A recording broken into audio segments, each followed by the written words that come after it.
It does not matter if you wanted to do something years ago. You are doing it now. Rather than beat yourself up over hesitation in the past, it is much more useful to tell yourself, I haven't had the tools, courage, or confidence to take this on before, but now I'm all in. Welcome to Philosopher Insights, the podcast that delivers wisdom in minutes a day that you can put into practice daily and strive to master over a lifetime. The podcast committed to sharing ideas that encourage you to bridge the gap between who you are today and the person you aspire to be in the future. Hi, my name is Herb Lamba, and welcome to my podcast, where I will share practical insights from the world's best authors. Knowledge isn't power. Applied knowledge is. The quest to become the best version of you starts right now. Hi, and welcome to Philosopher Insights. My name is Herb Lamba. Today we're discussing the greatness mindset, unlocking the power of your mind and live your best life today. The author is Lewis Howes. The book is published in 2023.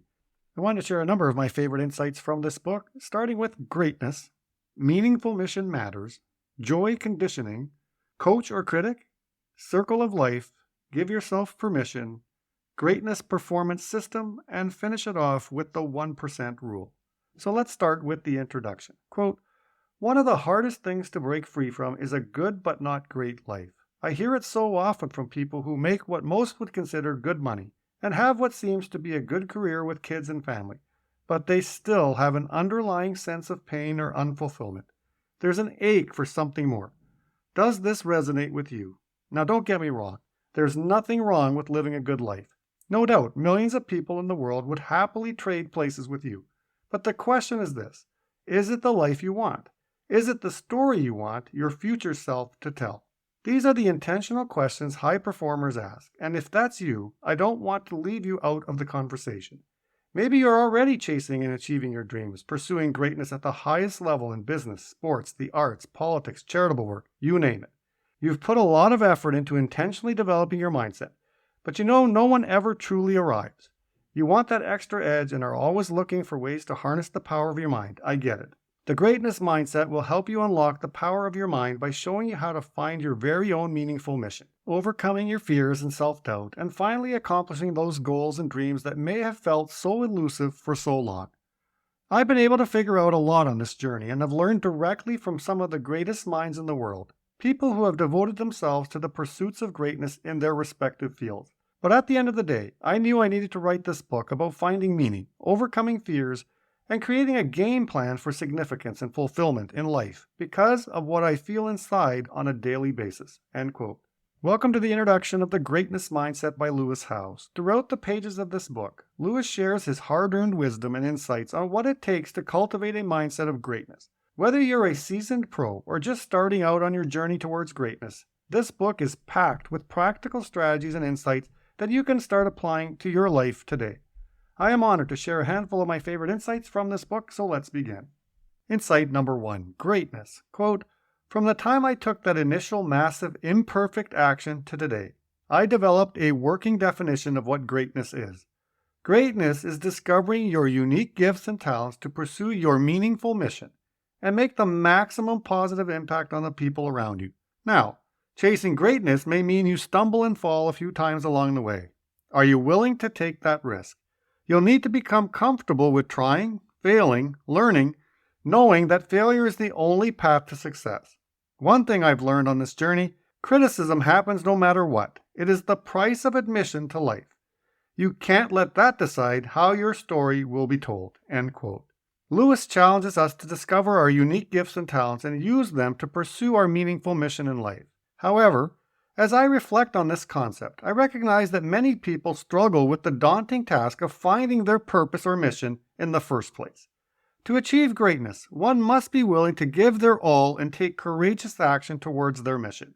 However, it's important to understand that the results of our efforts are not always guaranteed. Sometimes they may exceed our expectations and other times they may fall short. Nevertheless, we must continue to push forward with our meaningful mission, trusting that one day the results will take care of themselves. Insight number 2, meaningful mission matters. Quote, truth be told, not having a clear mission fuels the fears that are core to all of us. What if we're really not good enough to achieve? What if we don't have what it takes to succeed? What if the problem is us? When you don't know where you're going or why, you're naturally going to doubt yourself more. If you do not have clarity, however, you can learn how to convert those fears into confidence and overcome the nagging sense of self-doubt. Having a meaningful mission enables you to end the inertia and the temptation to wander aimlessly and label it success." End quote. In parallel wisdom from Brendon Burchard in his great book High Performance Habits, Burchard emphasizes that clarity is not something that simply exists or doesn't exist within us. Rather, it's a skill that we must actively cultivate by asking ourselves important questions. If we want to achieve high performance in our lives, we must take the time to purposefully generate clarity. This means asking ourselves tough questions about who we are, what we want, and how we plan to get there. Quote, "Money buys a lot of things and brings you other choices and options and freedoms, but it doesn't buy you fulfillment. Try to separate yourself from the money when assessing your meaningful mission. The bottom line is that your meaningful mission is not something you can choose once and be done. It's part of a constant assessment on your journey through life." End quote. In today's world, many individuals are wandering aimlessly through life, lacking a clear sense of purpose or direction. Often people fail to pause and ask themselves the tough questions that can lead them to discover their true calling. But it's crucial to recognize that true fulfillment in life cannot be achieved by simply pursuing wealth or financial gain. While money certainly has its place, it cannot serve as a meaningful mission on its own. Insight number 3, joy conditioning. Quote, "To counteract negativity and stop worrying about what other people think of her, Dr. Wendy Suzuki, a professor of neuroscience and psychology at the New York University Center for Neuroscience, has a process she calls joy conditioning. Based on her 25 years of studying how memory works and applying all of her knowledge to addressing anxiety, the process is a direct antidote to fear conditioning, which she says we all experience by default. Joy conditioning takes no training at all, simply a willingness to look back on your life. As she described it, joy conditioning is mining your own memory banks for those joyous, funny, or any of your favorite positive emotional events in your life, and consciously bring them up and relive them." End quote. This is from a chapter called The Fear of Judgment, from a section in the book titled The Barriers to Greatness. And I have to say, it's eye-opening stuff. In this section, House talks about 3 major fears that hold us back from achieving greatness: the fear of failure, the fear of success, and of course, the fear of judgment. It's fascinating to see how these fears can really get in the way of our progress. But the good news is that by recognizing them, we can start to break down those barriers and reach our full potential. I take pleasure in discovering effortless techniques that demand no formal instruction and minimal exertion to commence. One such strategy is joy conditioning, which entails mining your mind for the most blissful moments of your life, and subsequently reliving them to elicit those positive emotions once again. This uncomplicated approach is both accessible and effective in promoting happiness and well-being. It reminds me of another great book, Can't Hurt Me by David Goggins. David Goggins is a former Navy SEAL who currently holds the Guinness Book of World Records for completing a staggering 4,030 pull-ups in a mere 17 hours. I cannot even process that in my own mind, a feat beyond my comprehension, knowing that today, most people fail to take even 4,000 steps in one day. Goggins has a practice he termed the cookie jar, that he described as follows, minus the F-bombs, of course. Quote, "That's one reason I invented the cookie jar. We must create a system that constantly reminds us who we are when we're at our best, because life is not going to pick us up when we fall. There will be forks in the road, knives in your back, mountains to climb, and we are only capable of living up to the image we create for ourselves." End quote. Picture this. When you were a kid, you probably reached into your cookie jar to snag your favorite cookie, right? Well, think of this strategy as reaching into the cookie jar of your mind and pulling out those moments when you were the best version of yourself. It's like taking a mental trip down memory lane and selecting those moments that make you feel proud and accomplished.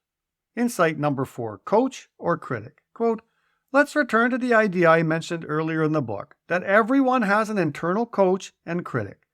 I experienced firsthand the difference between a demanding yet encouraging coach versus a purely negative critic. A loving coach will challenge you to become your greatest without degrading you. Life works the same way, except you are your own most effective coach or critic. You get to intentionally choose to be the inspiring coach who accepts yourself as the work in progress that you are. You can accept yourself while you improve yourself. Compare yourself to a past version of yourself rather than to others and celebrate how far you have come. End quote. According to House, there are two voices inside our heads, the fear-based critic and the love-based coach. The critic is all about negativity and will tell you that you're not enough, but the coach is different. It's all about love and acceptance.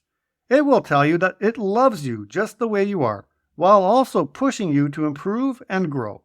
When faced with adversity, it's important to remember that it's just a roadblock, not the end of the road. Insight number 5, circle of life. Quote, "The path to anywhere worth going requires action." Chances are you've seen this reality played out in your own life. Simply thinking, I should exercise, I need to eat better, I should listen to different people, I need to take a break from social media, doesn't result in greatness. The same could be said for emotions. Feelings such as, I feel lonely when I'm by myself at night in my apartment, I feel shame because I said those unkind words, don't change behavior.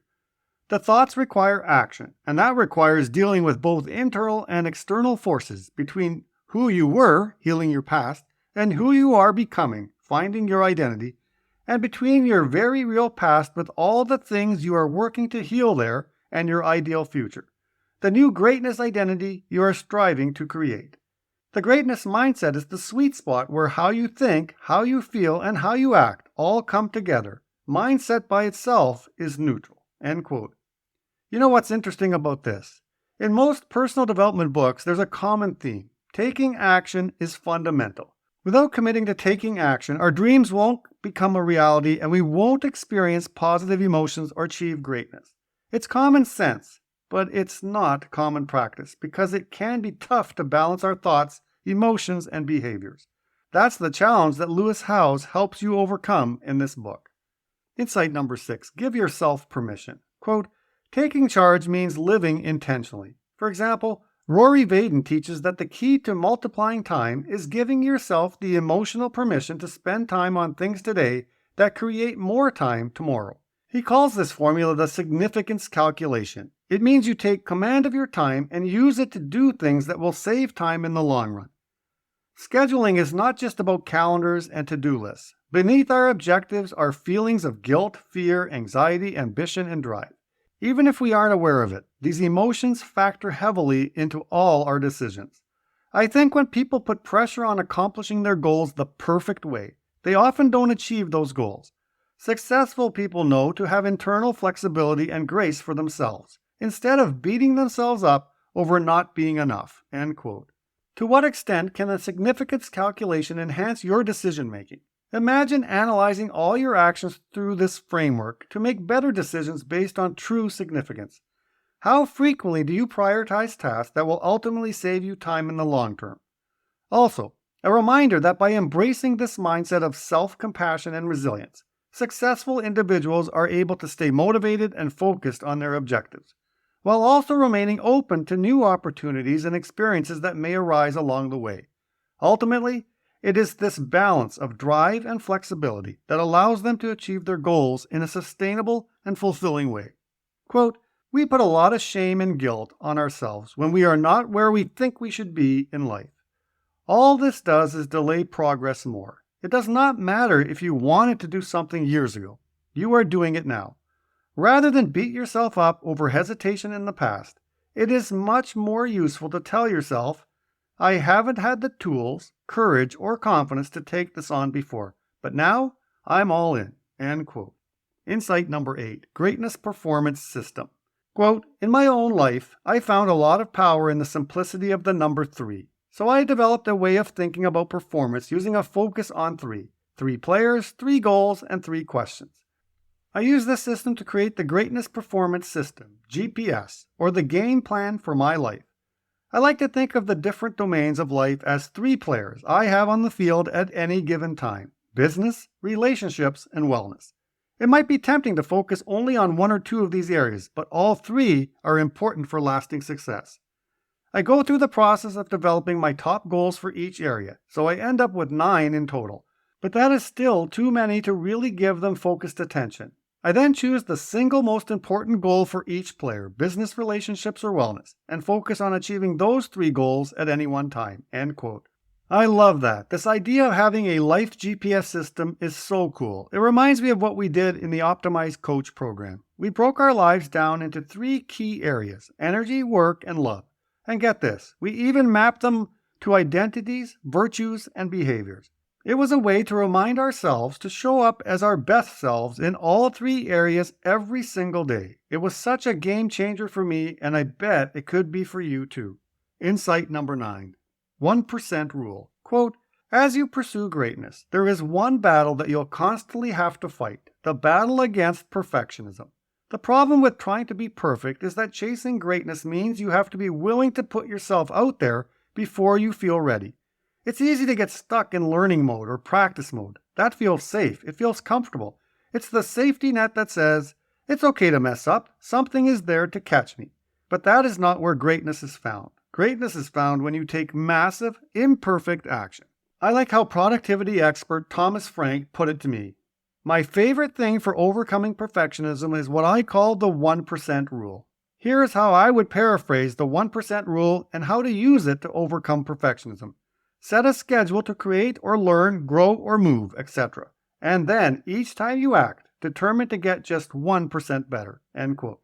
The 1% rule is one of my favorite things ever. It reminds me of James Clear's amazing advice in his book Atomic Habits. Clear tells us to just focus on getting 1% better each day. Well, that 1% might not sound like much, but over the course of a year, it's actually 37 times better. And then, thanks to the magic of compounding, after 2 years, you're not 37 times better or 74 times better, you're 1,400 times better. Can you believe it? To learn more about this, check out episode 8 of the podcast where James shares the magic of just getting 1% better. We all have the ability to follow the 1% rule and in turn dominate perfectionism and get the things that matter done. And there you have it, everyone. That's my quick rundown of the Greatness Mindset, an incredibly insightful book packed with practical exercises that I didn't have time to cover in the podcast. If you are serious about turning your dreams into action, I would highly recommend diving into the practices outlined in the book. Trust me, they are totally worth it. You've been listening to Philosopher Insights with your host, Herb Lamba. If you enjoyed this episode and you'd like to support the podcast, please share it with others, post about it on social media, or leave a rating and review. To go deeper with me, you can register for free at www.philosopherinsights.com for instant access to a growing library of Philosopher Insights, which are 8 to 10 page PDFs plus 20-minute MP3s that break down my favorite insights from the world's best personal development books. To catch all the latest from me, you can follow me on Facebook at Optimal Herb. Thanks again, and I'll see you next time.